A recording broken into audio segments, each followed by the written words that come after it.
Hi, my name is Andre Baldry. Today is April 17th, 2018, and today is my first video blog. I decided to make a video blog, and today is the first day, so be easy on me. I'm an amateur. Hopefully I'll get more polished as we go along. Nothing's written, nothing's scripted. A couple of things that I'll flash on the screen is set up when I get to that point, but that's about it. So a little bit about myself. I was born and raised right here in Chicago. And I grew up on the south side of Chicago. I went to Kenwood High School, class of 1975. Yes, 1975. I know a lot of you watching probably wasn't born in even 1975, but, or before 1975. But at any rate, I was born in 1957, so that makes me exactly 60 years old. You can see the gray hairs there. I got some gray there and some gray on the head too. I don't know if it shows through the video. But at any rate, I'm making this video kind of like a very short background biography, autobiography. I'm not sure what it's technically called, but at any rate, kind of making this for myself. I've got some short-term goals here and long-term goals I'm looking to accomplish. But hopefully you can take this journey with me to accomplish some of those goals and hopefully learn some things along the way. In my 60 years on the planet, I've done a lot of things in terms of employment we're talking. When I was 17 years old, I started out as a driver, driving for a messenger service back then. Messengers made a lot of money back then because this was before fax machines. So we're talking, 1973, 74. There were no fax machines. So, how everyone sends a fax today nowadays? Well, back then, the only way to get that little sheet of paper, and of course computers were not in use either. The only way to get that little piece of paper from one side of the town to the other is to hire a driver. And that was me. And we made a lot of money back then. Unfortunately, as a young kid, I didn't know what to do with the money, so I squandered it like any other 17, 18-year-old would do. But at any rate, the reason I mentioned that as a driver back then, because I've made full circle. Unfortunately, I'm 60 years old, right? How do you be a driver at 60 years old? Well, that is me. That's one of the reasons for this video and one of the reasons for the goals and objectives that I'm going to share with you. So I'm a driver now, not with a messenger service, but I am an Uber driver. So I'm currently registered here in Chicagoland area as an Uber driver, and I've been registered since June of 2013. So I've been a driver now for 5 years. I am a full-time driver, unfortunately. I've always had a passion in real estate most of my life. I want to say probably back in, I don't know, let's call it mid-80s, maybe 1985. I went to one of those seminars that they give, now they give them in hotels, and you can, hear infomercials and on the internet all the time, check out how to make money in real estate, how to be a real estate investor, so on and so forth. So I took a class back in 1985 by a gentleman by the name of Gary Furstenfeld. Gary Furstenfeld had a class, and he talked about investing in foreclosures. So I think I need to rewind a little bit. After I graduated in 1975, I continued to work as a messenger. Really didn't have any goals, really didn't have any objectives besides that. Plus, I was making good money. I got married in 75, and the person that I was married to at the time was like, you want to drive for the rest of your life? You want to be a driver? I mean, don't you want to better yourself? Don't you want to do something else? And I really didn't, but she kept pressing and kept, encouraging me behind the scenes. So one day, one day I saw one of her magazines, a Cosmopolitan magazine, right? I don't read it, but, I had to use the bathroom. I needed some reading material. So, at any rate, I'm glancing through the magazine, and This, I want to say, is back in 1980, probably about 81, somewhere around there, 1981, 1982. So I'm reading this magazine, and in the Cosmopolitan is an article about the best careers for women. Okay, so I'm going through the article, doing my thing, and I see one of the top 10 things that were in there. I think it might have been number one, was computer programming. I'm like, you know, and this is early 80s, so okay, computer programming. Huh, all right, I'll check it out. So anyway, in the article, long story short, there was a line there that said for more information, and here are the schools. And so I called and went to a school back then called the College of Automation. So I went to the College of Automation to learn how to be a computer programmer. And I learned COBOL programming, as well as some other languages. But the main focus there was COBOL programming. It was run then by the Robert White Institute. Both of these are out of business, Robert White Institute as well as the College of Automation. And I graduated. I went part-time for 2 years. And as a matter of fact, I was driving with the messenger service one day, and they wanted me to, this is an example of one of my famous quotes, and you're going to hear it a couple times in this video. But one of my famous quotes, I don't even know if it's a quote, it's a saying or whatever, is that, are you stepping over dollars to pick up pennies? Remember that. I think that's a good one. Stepping over dollars to pick up pennies. So when I was going to school to learn to better myself, dollars, I was still driving, pennies.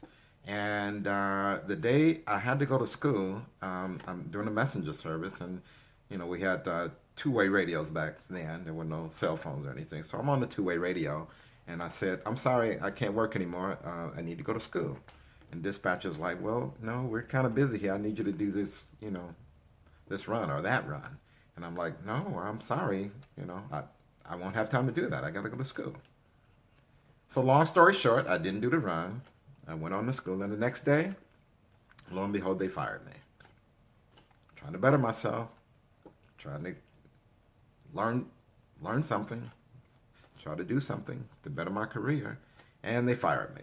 So at any rate, on with the school. Okay, so then I graduated from that school, and I thought to try to get a job down at something in my new career now that I'm learning about computers.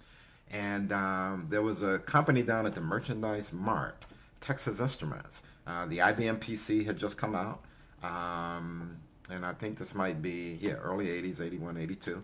And I walked in the door, introduced myself. Hi, my name is Andre Baudry. I just graduated from the College of Automation and wondered if you had any opportunities here. At the time, Texas Instruments was into computers, so they had desktop computers. They had, and they also had a home computer. It's called the TI 994A. And I actually had one of those at home because as I was taking computer classes, I bought my first computer, a Timex Sinclair, and my second computer was a Texas Instruments 994A. So since I was an expert in that, that's one of the reasons why I looked them up. I went ahead into the Texas Instruments office, introduced myself, and said, yeah, I know about these 994As. So they were looking for a product demonstrator. Or not that they were looking for one, but they said, okay, you can be a project demonstrator. So anyway, that's where I got my first career in working in IT, as we call it. I was a product demonstrator, demonstrating the 994A. It had little cartridges, the programs loaded in cartridges, and you pop the cartridge in and, do various aspects, be it games or whatever. And Texas Instruments also had what was new and exciting back then, the home PC. Well, not a home PC, it was actually a business PC. IBM had already had their PC out in Texas Instruments version of their PC. This is MS-DOS 1.0. There are no graphic, this is not a graphic interface, that everybody's used to now. It was an LED screen, as they call it. I think it was 24 columns by 24 lines by 80 columns of characters on the screen. But anyway, just to show you how old I am, right? So that technology, working for Texas Instruments, there was a company called Ace Hardware. Hey, they're still around. They're still doing good. So anyway, Ace Hardware was one of Texas Instruments' customers.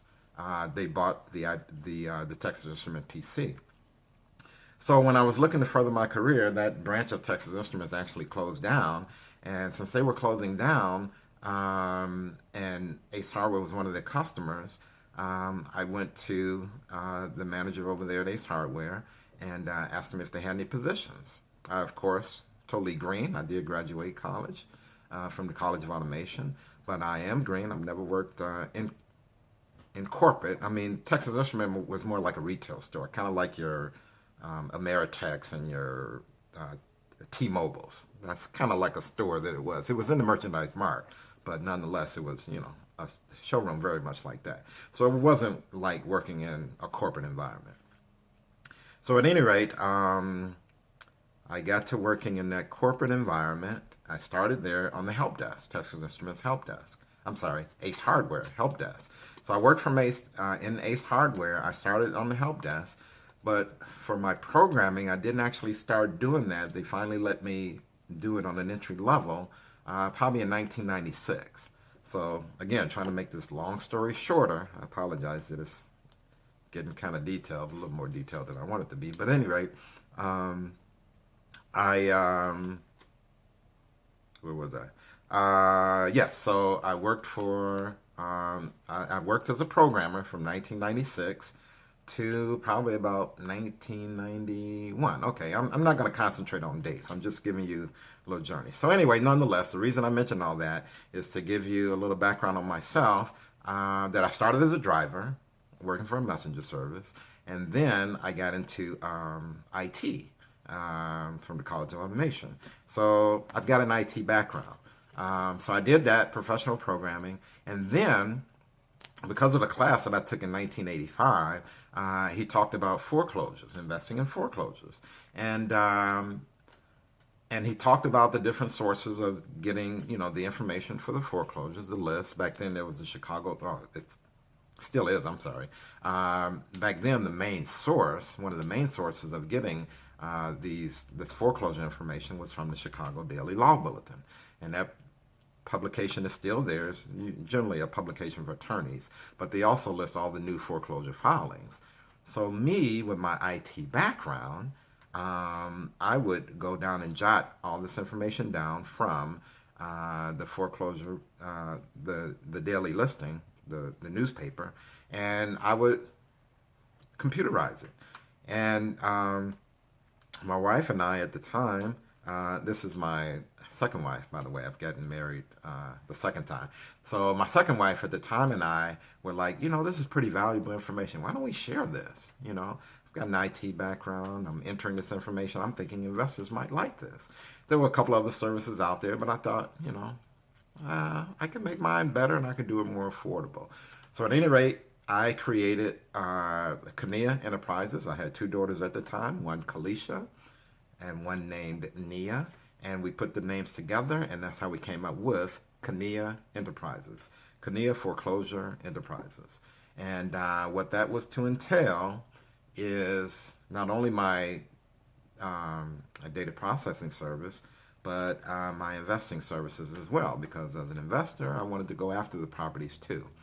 Long story short, my IT background kind of got in the way, and I spent more time concentrating on the IT than I did on actually going after the properties. There were other companies out there. They eventually put us out of business, but not before we got an article in the Chicago Tribune. Chicago Tribune, this is one of the things that I have prepared here. The Chicago Tribune, 1991. In 1991, the Chicago Tribune published this article on us, not an advertisement, mind you. This is an actual article. For those that are not familiar with the Chicago Tribune, it's the #1 newspaper publication here in the Chicagoland area.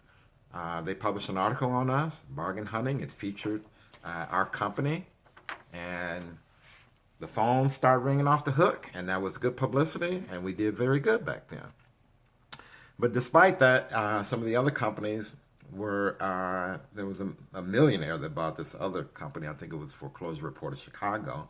And, they had more money they can put into the business. So eventually, they drove us out of business. So, all right. So what do we jump to? Okay. So let's connect all that together. So I started as a driver. I was a computer programmer. I worked in corporate, didn't really like working in corporate. I started with Ace Hardware, then I moved over to Ameritech.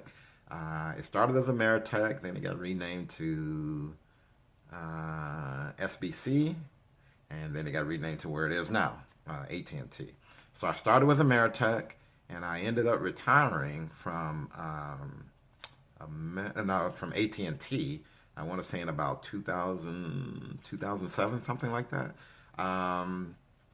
I just didn't want to do the computer programming thing anymore, and I wanted to reinvent myself, and I wanted to become, can I say it, the next Donald Trump? I know he's our president, but that's the way I thought. I wanted to become the next Donald Trump, okay? I wanted to be that $1 million real estate investor.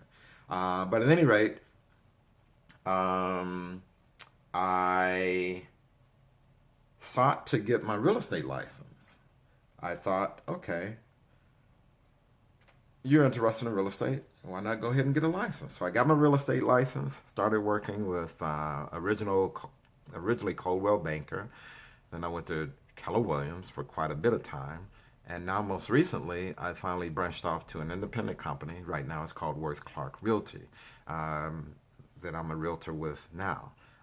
As far as real estate, traditional real estate, the show and tell, I mean, I didn't know it at the time, but I just had an epiphany, I want to say late last year, that, I got my real estate license because I'm really interested in real estate investing.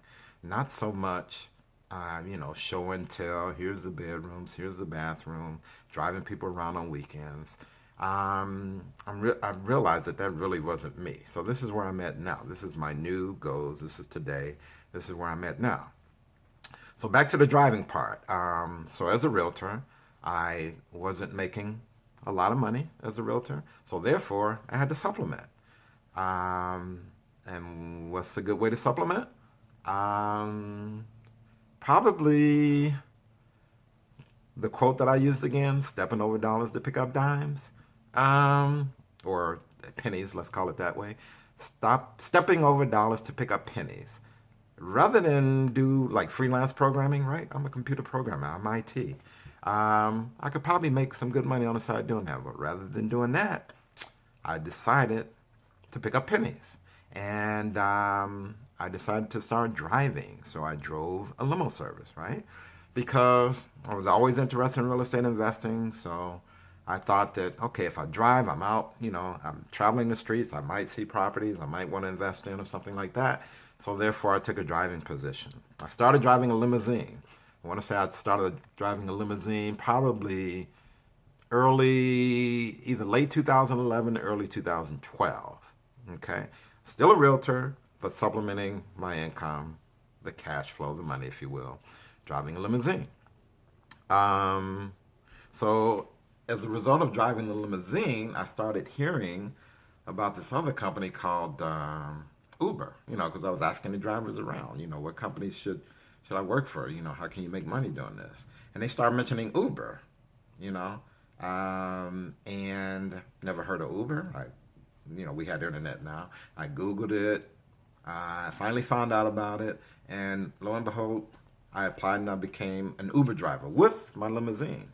And the limousine was just a Suburban, like a Suburban, Chevy Suburban Black. So since I was driving the Chevy Suburban Black, when I started with Uber, and I started in 2013, this is after our Blackhawks had just won the Stanley Cup. But unfortunately, I missed beginning the, there's a car pulling out. I missed beginning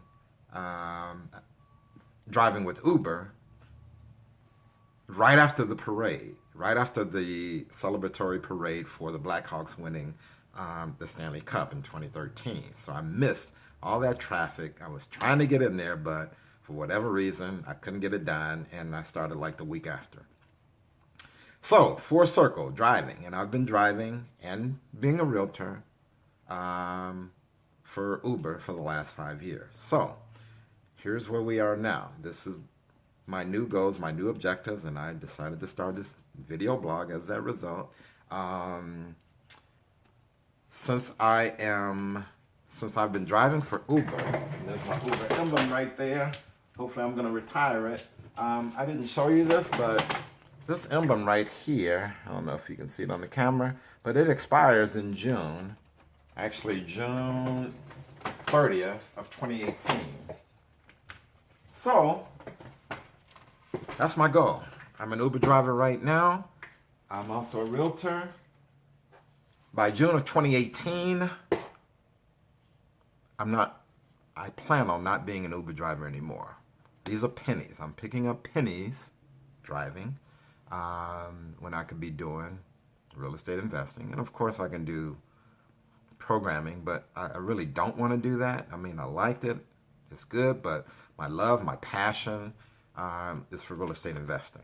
And that passion is not for the buy and hold. You know, I'm not a contractor. I'm not going to go in there and paint and fix up stuff. And I am not the kind of person that's going to manage a contracting team. That's just not me. I mean, you know, that would be, you know, that would be a task for me. That would be a project. And I don't consider myself to be a project manager.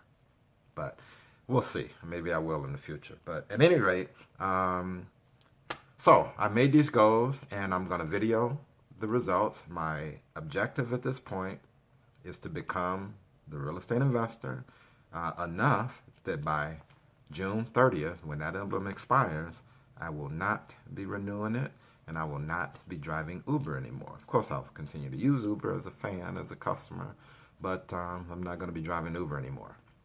So, this is what I'm doing. With my real estate background, and my IT background, and my foreclosure listing service background, right? Because I had a list. I generated a list of foreclosure listings. I am going to become what I call a real estate investor, specializing in something called wholesaling. Now, back then, Gary Furstenfeld, it wasn't called wholesaling back then, but Gary Furstenfeld talked about filling out contracts. He talked about putting the and/or assigns clause on it. So for the Chicagoland area, for those that remember or those that don't, Gary Furstenfeld was one of the first ones to bring it back in 1980, early 80s. I think it was like mid 80s, like 85, somewhere around there. So at any rate, what happened? I lost sight of my focus, my dreams. I continued to pick up pennies instead of going for the dollars, which is the real estate investing. So I appeal to the younger audience that might be watching this. Perhaps you've been in my situation back then when, you know, the money was good in programming. Why look at anything else? Why try to do anything else? So that's where I was, and I didn't do it back then, but here I am, 60 years old. Hopefully you won't wait till you're 60 to make that move, to make that major decision, and to go after your dream, whatever the dream might be. Mine happens to be real estate, but you know, hopefully this video can be applicable to whatever the dream might be.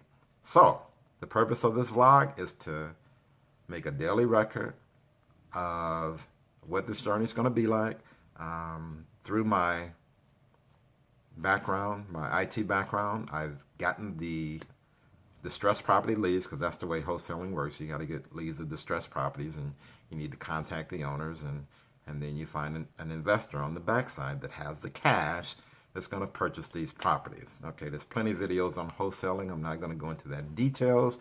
Anyone can Google or YouTube real estate wholesaling. Real estate wholesaling. You'll find tons of videos. So with that, I'll be making a daily blog, so look for me every day. Today I'm going to make some phone calls to some of the foreclosures that I'll be calling, some of the tax delinquent properties that I'll be calling, and some of the probates. And I'll report tomorrow with my my results. So as I get ready to sign off on this video, the boring stuff for you guys that want to hang out right now, but I'm just going to give my credits to my family and kind of let them know why I'm doing this. To my my daughters, Nia, Kalisha, and now Courtney, and I've got 2 granddaughters, Kylie and Chrissy. I'm doing this for you guys. Your pawpaw, as my granddaughters call me, is gonna make it, and this is a video that's gonna be evidence of that. We can look back on this video and say, yeah, pawpaw, you were right. Or hopefully you won't be looking around back at me and like, pawpaw, what was he thinking? Nah, well, hopefully we won't go there. But at any rate, I want to say I love you guys, and thanks for listening, everyone. Back to the general public, if you're still there. Thanks for listening. Hopefully you'll hang out with me. I think I can give everyone some good pointers in my years of experience doing this, over 40 years now. But here we go. All right. Thank you. Goodbye.